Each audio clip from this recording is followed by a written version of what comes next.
What is going on, Headliner Nation? Jake, Fantasy Headliners. Hopefully everyone's doing well out there today. We're talking about the quarterbacks we're going to start and sit for Week 13 fantasy football. Not a whole lot of teams on bye, right? We got the Arizona Cardinals and Carolina Panthers. So you don't have Kyler Murray and you don't have nobody have Sam Darnold anyway, so that one doesn't really matter, which means we have a lot of good options at the quarterback position here because we got a lot to choose from. Next week, that may be a different story when we get to Buymageddon in Week 14, where there's like 6 teams off, but for now, we got plenty to choose from here. We're not going to waste a whole lot of time. We're diving right into the content. If you appreciate that, hit that like button down below, because here we go, Thursday Night Football, the Buffalo Bills and New England Patriots.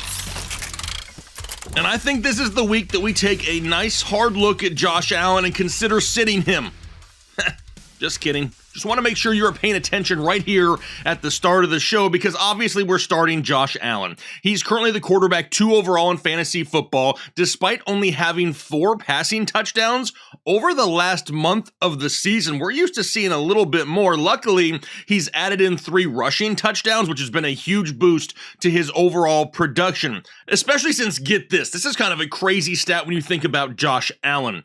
He has only thrown for over 300 yards one time out of his last 5 games. That is not what we're used to seeing from Josh Allen. We're used to seeing those high passing totals, and they have not been there as of late. How about when it comes to volume? You know they're still going to throw the ball a lot. They're averaging 37.9 attempts per game. That's 6th most in the NFL. The Patriots are easier to throw on than they are to run on, which is a good thing because Buffalo doesn't run that much anyway. They're allowing 16.5 fantasy points per game to quarterbacks. That's 17th in the league. When it comes to injuries, you still have to believe that Josh Allen himself is not 100%, but there's also a chance, they're hoping, they could have center Mitch Morse back this week as well, which would be a good boost to that offensive line.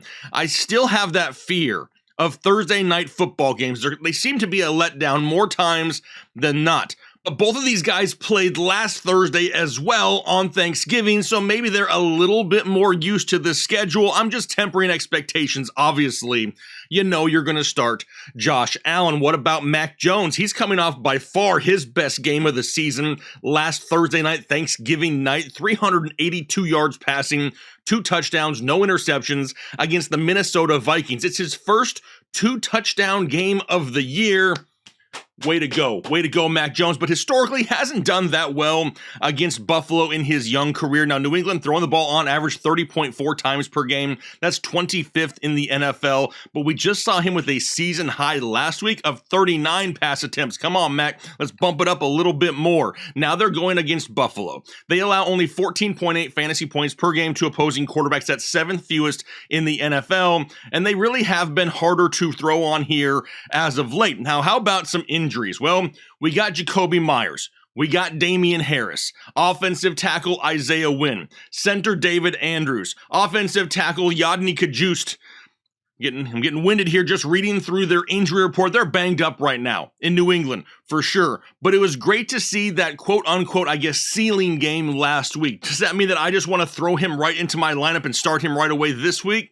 No, I kind of want to see a little bit more consistency, and that's a word we're going to talk about a lot today. So for Mac Jones, right now, still finding himself in the sit column. But that'll take us to Sunday football, where we have the Pittsburgh Steelers and Atlanta Falcons. We'll start it off with Kenny Pickett, who's finally starting to put some things together and look a little bit better out there on the field. Now, 3 straight games without an interception. That is great for Kenny Pickett, considering how he started his young career, but only 1 passing touchdown in the last month. Now, he's looking better, a lot more confident, but hasn't really broken out here just yet. The rushing upside, it's helping. 6+ carries now in 3 of the last 4 games played, and that's helping since the pass attempts per game haven't even broken 30 over the last 3 weeks. Now they're going up against Atlanta. Atlanta allows the 10th most fantasy points to opposing quarterbacks at 19.1 per game. We know Najee Harris banged up, questionable, may not play. Jaylen Warren still banged up, questionable, may not play. But outside of that, fairly healthy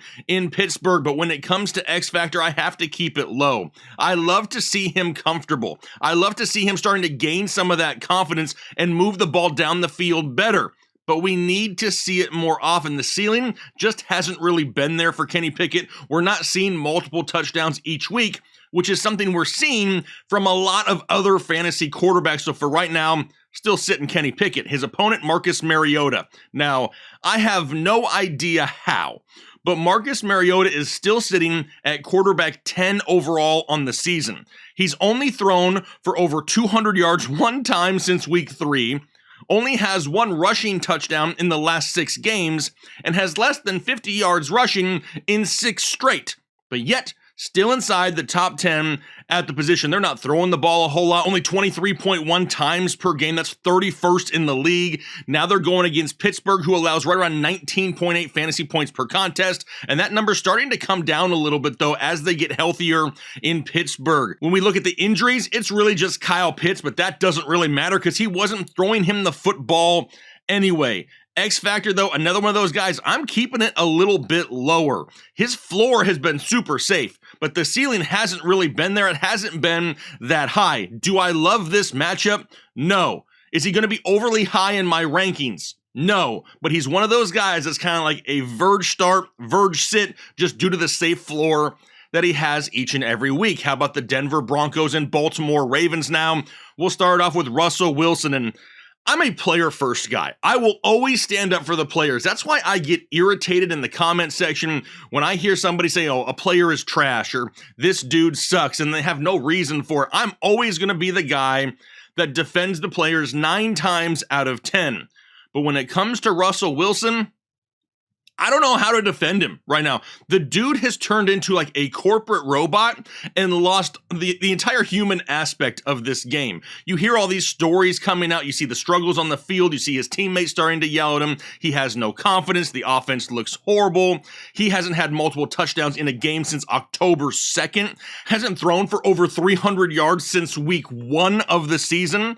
Less than 10 yards rushing now in 3 straight. And he's even been held under 55% completion percentage in 2 of his last 3 games played. And that was always the bread and butter of Russell Wilson. It was the ability to complete a high percentage of passes. He was always efficient. Now, not so much. Now they're going up against the Baltimore Ravens, who allowed the 11th most fantasy points to opposing quarterbacks at 18.4. Jerry Jeudy still questionable, KJ Hamler, and multiple offensive linemen still hurting here in Denver. This team is one of the many mysteries in the NFL in 2022. With all the talent they have, they should be a lot better, but they're not, and there's no way I'm trusting it now. Russell Wilson's still a sit. His opponent, Lamar Jackson.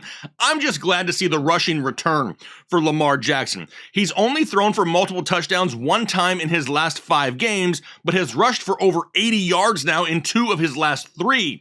We just need more TDs. Can we get some more tutties from Lamar, please, when it comes to fantasy football? Only throwing the ball 29 times a game, which is 26th in the NFL, but this rushing upside that has seemed to return here as of late is really helping. 11 plus rush attempts now in 3 straight ball games is exactly what we need from Lamar Jackson. Now they're going up against Denver. They allow only 12.2 fantasy points per game to opposing quarterbacks. That's second fewest in the league.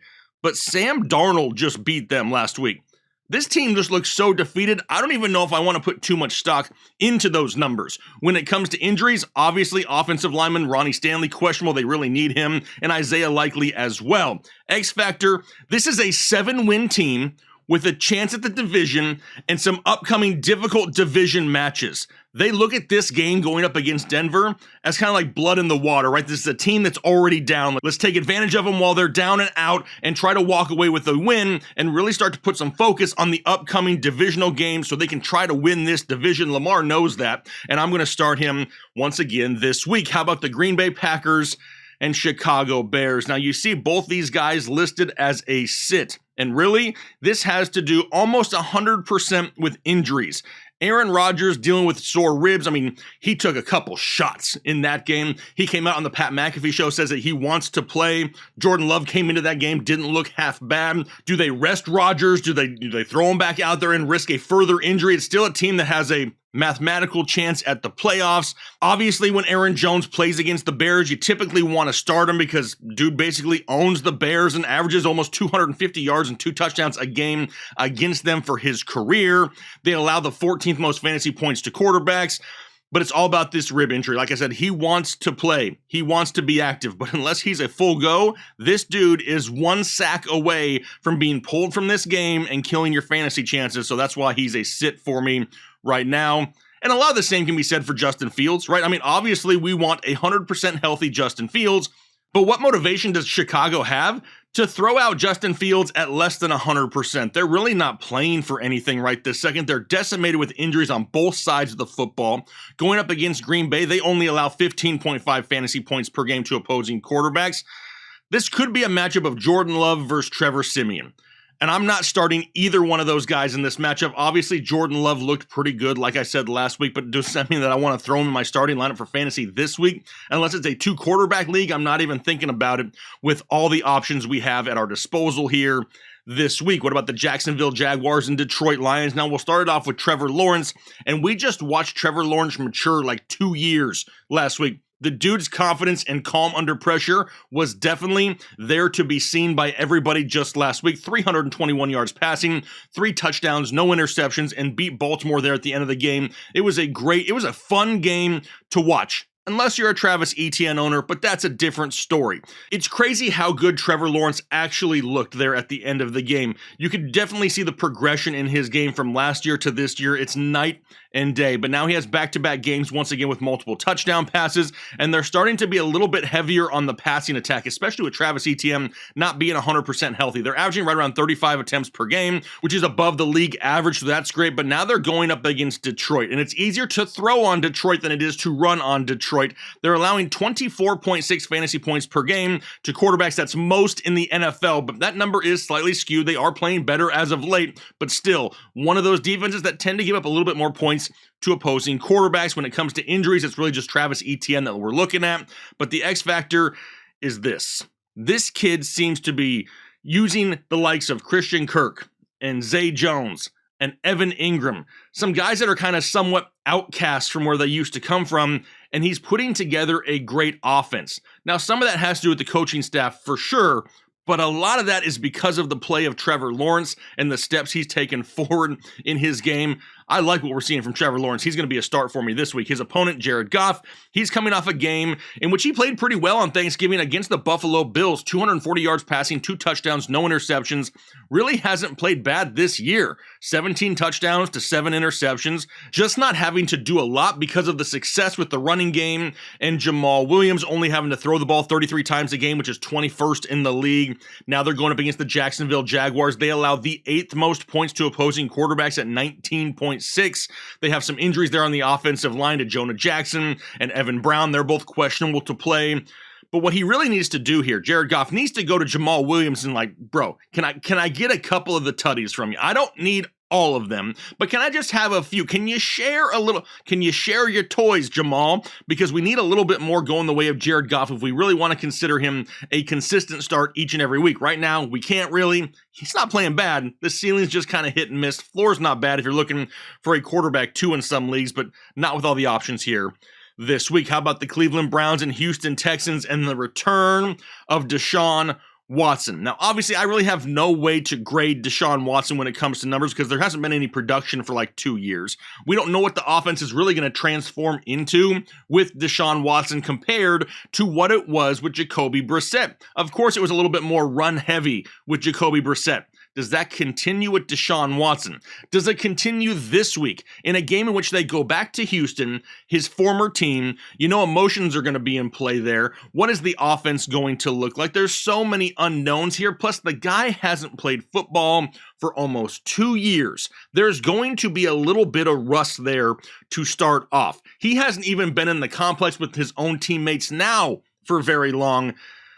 I would prefer, now I know a lot of people out there have sat on Deshaun Watson for a long time and they're just expecting to throw him right into their lineup. I want to see the guy in this offense first. I want to give him an opportunity to go out there, shake off the rust, get used to the game speed once again on a different team, and go from there. I'm not going to be so quick to just throw him right into my lineup. I hope I'm wrong. I hope he goes out there and absolutely just destroys it, but I want to see it first. His opponent, Kyle Allen. And do I really need to give you reasons as to why you shouldn't be starting Kyle Allen? I really hope not. Not at this point of the season. I mean, he's just another quarterback that can't throw for more than 225 yards and likes to throw interceptions. So if that's what you're looking for, if that's your cup of tea, then sure, start him. But personally, I'm not wasting any more time. I'm not starting Kyle Allen this week. I'm just not. I'm sorry. Let's move forward to the New York Jets and Minnesota Vikings. We got Mike White and Kirk Cousins. Now, Mike White, full disclosure, I wanted to start Mike White this week. I mean, I get it. We see you, Mike. He came out there and he looking like a true NFL starter. 22 of 28 for 315 yards, 3 touchdowns, and no interceptions. I mean, it's really hard to defend Zach Wilson's play after him coming out and doing something like that, right? I mean, that was a great game. He was involving Garrett Wilson, Elijah Moore, Tyler Conklin. The offense looked a lot better with Mike White, 100% not taking anything away from him. And now he's going against Minnesota. They allow over 20 fantasy points per game. They're one of only 5 teams in the NFL that allow over 20 fantasy points per game to opposing quarterbacks. But their offensive line is still, destroyed with injuries. Now it's questionable, do we have Michael Carter this week? Do we even need Michael Carter with the other options in the backfield? But are we really going to do this? Like, are we really going to see one game from Mike White and then throw him into our fantasy lineup and trust him in what's a very crucial week for a lot of people to get into the fantasy playoffs on a road game in Minnesota? Even though he's got great passing weapons, even though it's a decent matchup, I would prefer to wait another week once again to make sure that what we saw last week wasn't just some emotional high from this team, that they totally set you up to fail this week. I hope that's not the case. I like Mike White a lot. I really, really wanted to start him, but I got to see it again before I trust it. What about Kirk Cousins and the Minnesota Vikings? He's sitting at quarterback 13 overall on the year, played well on Thanksgiving once again, even though a lot of people crapped on him before the game because it was a primetime game and Kirk Cousins doesn't perform in primetime. 299 yards, 3 touchdowns, and an interception against a decent New England team. I will definitely take that from Kirk Cousins. You know it's going to be a pass-heavy team once again. And I'm hoping, like I said, that Mike White can put some points on the board, because if that's the case, Kirk Cousins is going to have to continue to throw. Now, the Jets, they only allow 14.9 fantasy points per game to opposing quarterbacks. That's 25th. They are still missing offensive lineman Christian Darrisaw. Hopefully, he can make a return sometime soon. But this is a home game with a full set of weapons. The floor continues to be safe, and we continue to start Kirk Cousins. How about the Washington Commandos and New York Giants for Taylor Heinicke? The streak continues. I said last week that it seems like when he plays a home game, he throws for multiple touchdowns every single time. And he did it again. The problem was he only threw for 138 total yards, and that ain't gonna cut it. That's not enough. Now, that is less than 200 yards passing in 3 of his last 4 games being played, and a lot of that has to do with Brian Robinson consuming a ton of running work there on the ground. It's limiting the opportunities in the passing game. Now, the volume continues to drop, like I said. Pass attempts have now gone down in 3 straight ball games for Taylor Heinicke, and he only had 23 last week. Now they're going against the Giants. They allow the 24th most points, so not a pretty decent defense there for New York. Only 15.1 fantasy points per game. Offensive lineman Trey Turner is questionable. Guard Wes Schweitzer, fun name to say, he's designated to return to practice, so that is a good thing. They could use him back on the offensive line. This is a road game this week. On the road, he's only thrown for 2 touchdowns to 2 interceptions on the season. A difficult matchup and a lack of ceiling as of late. I'm going to give me a Heinicke. For Daniel Jones, he's currently sitting at quarterback 4, but he's an absolute roller coaster each and every week, and it's not entirely his fault, right? We know he can put up fantasy points, but when you don't have 4 offensive linemen and all of your wide receivers are basically hurt, that is a problem for a quarterback in fantasy football. They're throwing the ball 29 times a game, but like I said, they can't keep wide receivers healthy out there in New York for him to have somebody to actually throw it to consistently. Now they're going against Washington, who's been easier to throw on as of late, but not super easy. They're allowing 17.2 fantasy points per game to opposing quarterbacks, right around league average, just above average. When it comes to injuries, though, maybe he gets Daniel Bellinger back this week. I mean, that's a positive, right? That's something. But I mean, there's a whole lot of injuries here on that offensive line, and it's really limiting the ceiling of not only him, but the likes of Saquon Barkley as well, because they continue to not involve Saquon very much in the passing game. Why Saquon Barkley doesn't have an Austin Eckler type role at this point, I really have no idea. Why this guy isn't getting 10 plus targets a week, Makes no sense to me. He's a big play back that you can get in space, run some screens for, try to make some big plays happen. That's not really happening. I mean, we know, like I said, Daniel Jones has the ability to put up some big points, but another thing that we rely on from Daniel Jones is his rushing upside. Going up against Washington, that rushing upside could be taken away.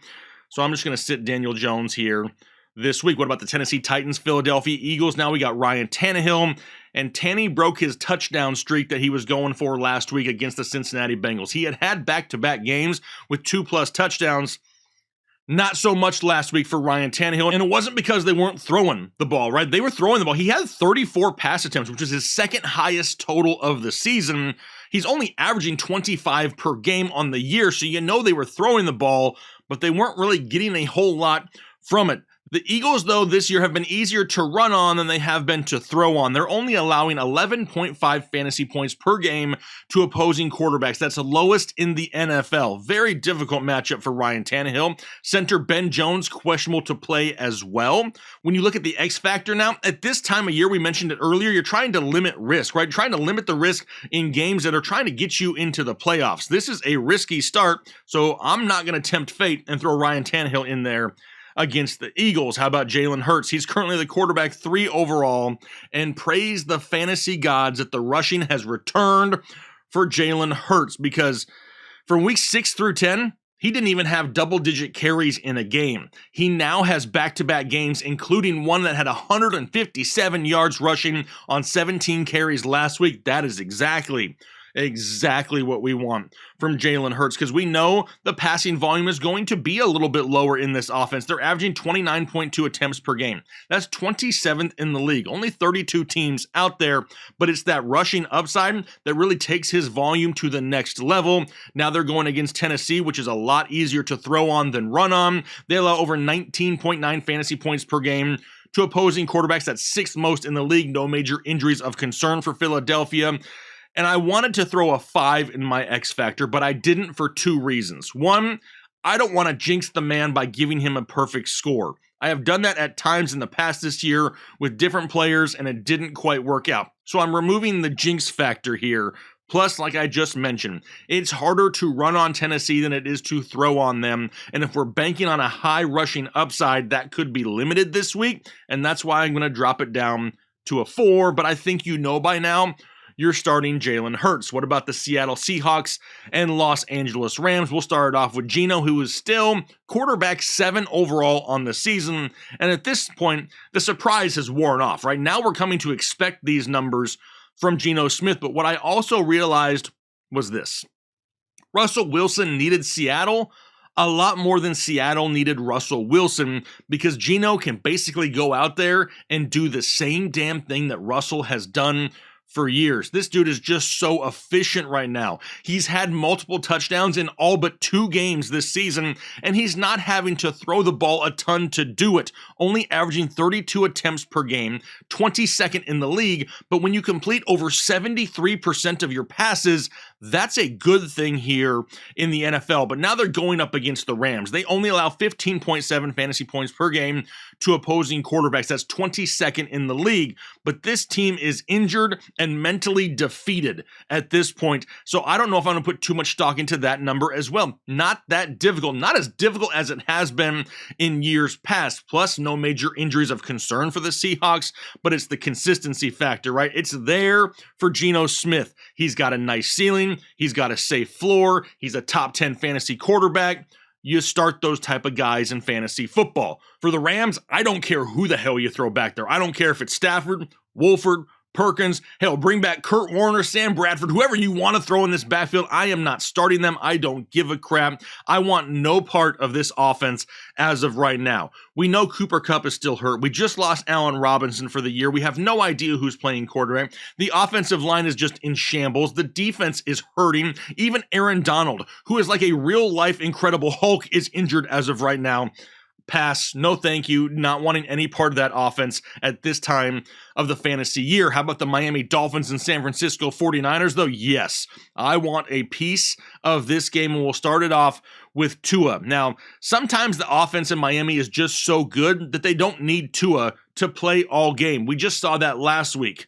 And we saw it in the week before the bye. So this is 2 straight games now where they've been able to pull Tua early because they've had such a big lead. This dude is just playing at a super high level as of right now. We know it's going to be a pass-first team. When you have the likes of Waddle and Hill, who are arguably the hardest wide receiver duo in the NFL to completely stop week in and week out, you know Tua's going to have a huge chance at a high ceiling, but this is no easy matchup. They're going on the road to San Francisco, and San Francisco only allows 13.8 fantasy points per game to opposing quarterbacks, but we know there's a little bit of extra motivation because of the ties to these two teams. Don't forget, Raheem Mostert, Jeff Wilson Jr., head coach Mike McDaniel, they came from San Francisco. So, I don't want to say there's bad blood, but there's a reason on both sides that they both want to walk away with a victory, maybe a little bit more than usual. When it comes to injuries here for Miami, we know Raheem Mostert questionable, but they're hinting that he could be ready to go.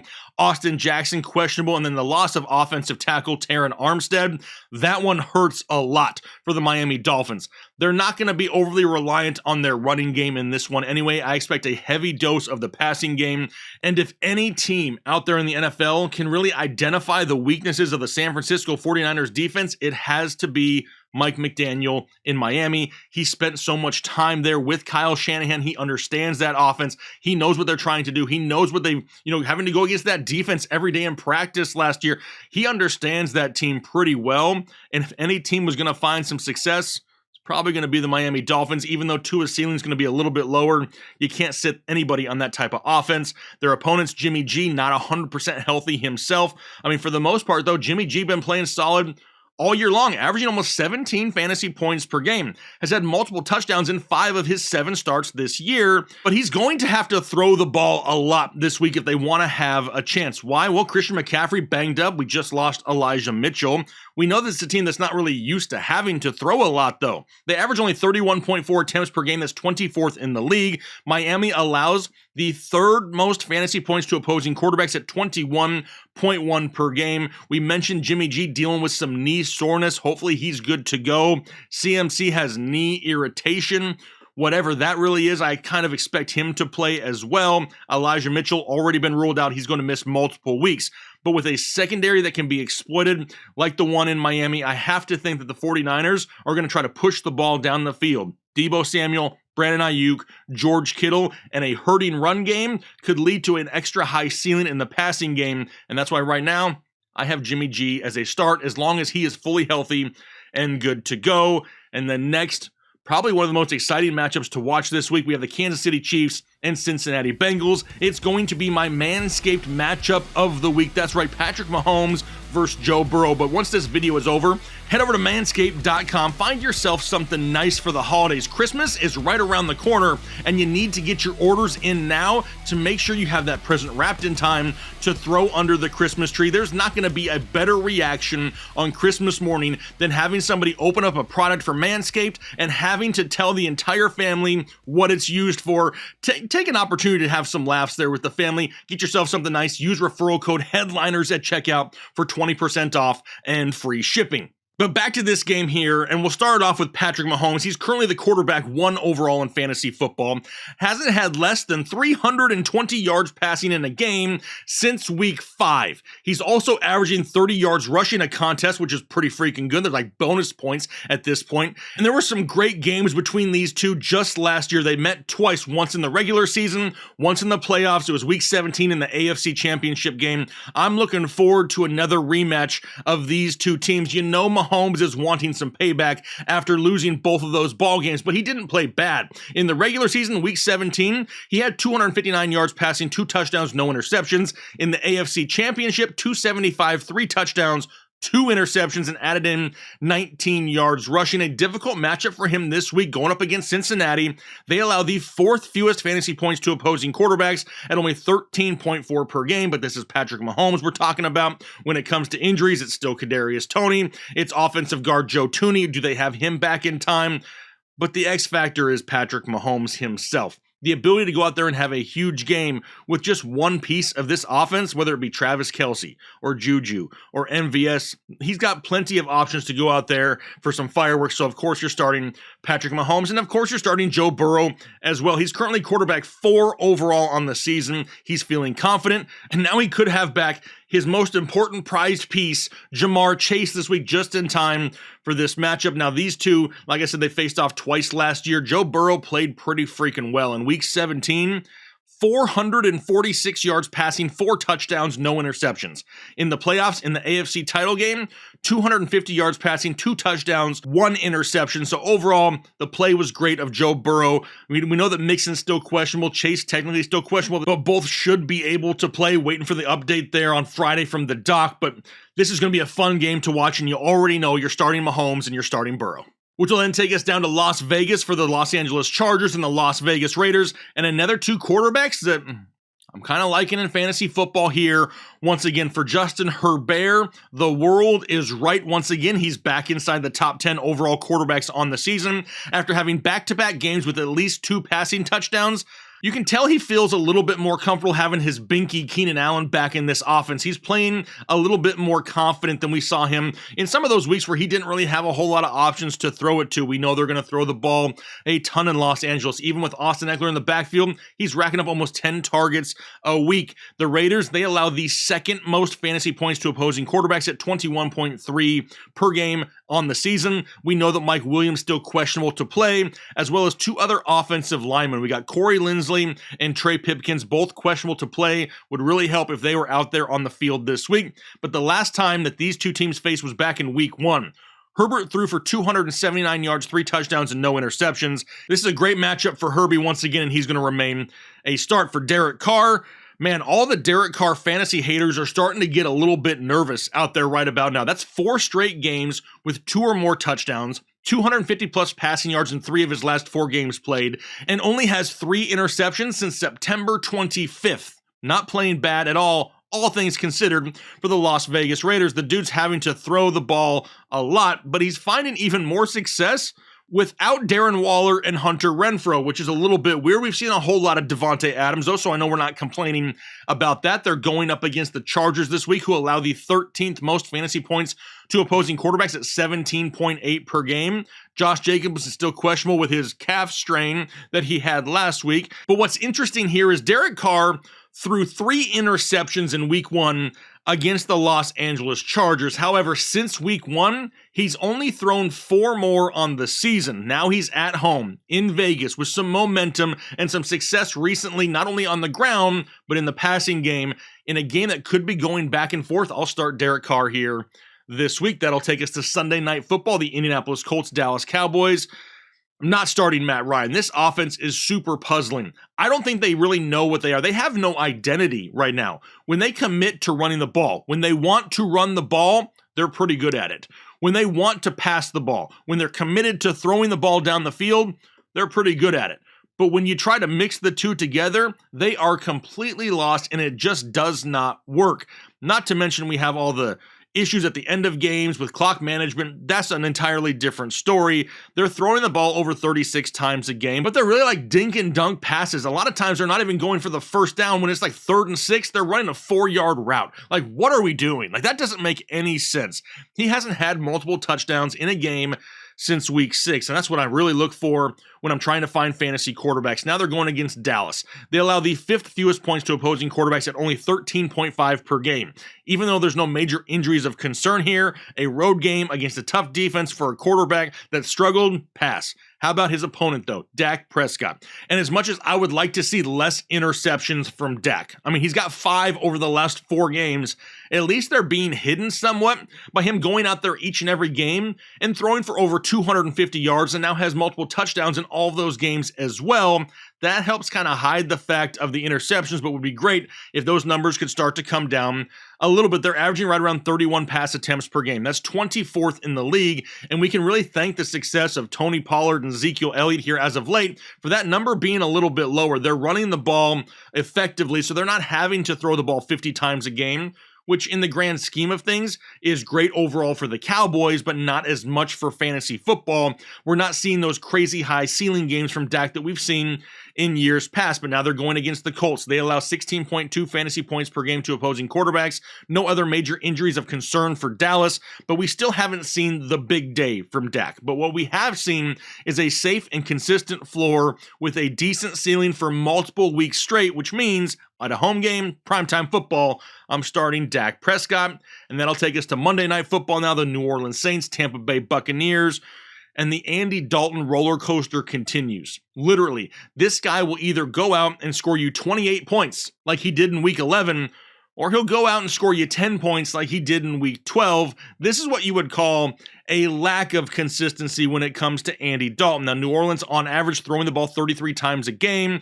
Tampa Bay is slightly easier to throw on than they are to run on, allowing 16.1 fantasy points per contest. Most of their injuries are on defense, even though Alvin Kamara is listed as questionable as of right now after coming off an absolute suckfest of a game just last week. Is he really injured? Are his feelings hurt? What is it with Alvin Kamara? I don't think anybody really knows at this point, but the X factor has to remain a little bit lower. Do I hate Andy Dalton? No.